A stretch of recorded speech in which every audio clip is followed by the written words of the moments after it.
ਤੁਹਾਡਾ ਕੀ ਗੁਨਾਹ ਤੁਸੀਂ ਲੇਟ ਆਉਂਦੇ ਹੋ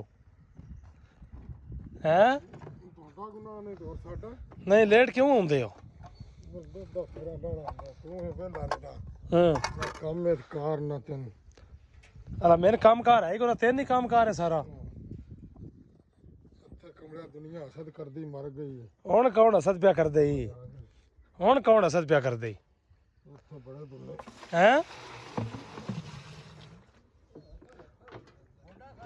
ਹੁਣ ਸਾਡਾ ਰੇਟ ਹੁਣ 180 ਰੁਪਇਆ ਕਰ ਛੜਾ ਤੇਰੀ ਮਿਹਰਬਾਨੀ ਹੈ ਜਿਹੜਾ ਤੂੰ 180 ਰੁਪਇਆ ਰੇਟ ਕੀਤਾ ਤੇ ਆਵਾਮ ਨੂੰ ਵੀ ਕੋਈ ਰੇਟ ਦਿੱਤਾ ਕਰ ਰੇਟ ਮਰੀਮ ਜਿਉਂਦੀ ਰਵੇ ਰੇਟ ਵੱਧੇ ਹੁਣ 180 ਜਿਹੜਾ ਨਹੀਂ ਸਨ ਮੀਆਂ ਤੇਰੀ ਮਿਹਰਬਾਨੀ ਅੱਗੇ 70 ਆਇਆ 10 ਮੀਆਂ ਵਧਾਇਨ ਤੇਰੀ ਮਿਹਰਬਾਨੀ ਹੈ ਜਿਹੜੇ ਮਰੀਮ ਦੇ ਖਿਲਾਫ ਨੇ ਉਹਨਾਂ ਨੇ ਮੈਸੇਜ ਦੇ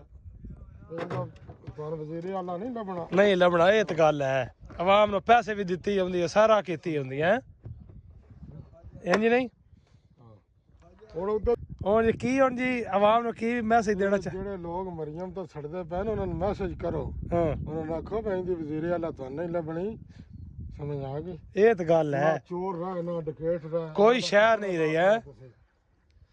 ਇਹ ਤਾਂ ਕਾਰਾਂ ਦੇ ਵਾਸਤਾ ਨਹੀਂ ਸੀ ਰੋਗ ਨਹੀਂ ਸੀ ਰੋਗ ਬਿਲਕੁਲ ਇੰਜ ਹੀ ਹੈ ਨਹੀਂ ਕੰਮ ਤੋਂ ਸਵਾਦ ਮਾਂਜੇ ਮਾਰਨ ਵਾਲੇ ਆ ਸੜਕਾਂ ਤੇ ਜਿਨ੍ਹਾਂ ਨੇ ਵਜ਼ੀਰ ਆਲਾ ਲਾ ਛੜਿਆ ਇਮਰਾਨ ਇਹ ਗੱਲ ਸਹੀ ਹੁਣ ਦੁੱਧ ਦਾ ਰੇਟ 180 ਰੁਪਏ ਤੇਰਾ ਮੇਰਾ ਡਨ ਹੋ ਗਿਆ ਹੈ ਰੇਟ ਮਰੀਮ ਜਿਉਂਦੀ ਰਵੇ ਵੱਧੇ ਹੀ ਰਹਿਣਾ ਚਲੋ ਠੀਕ ਹੈ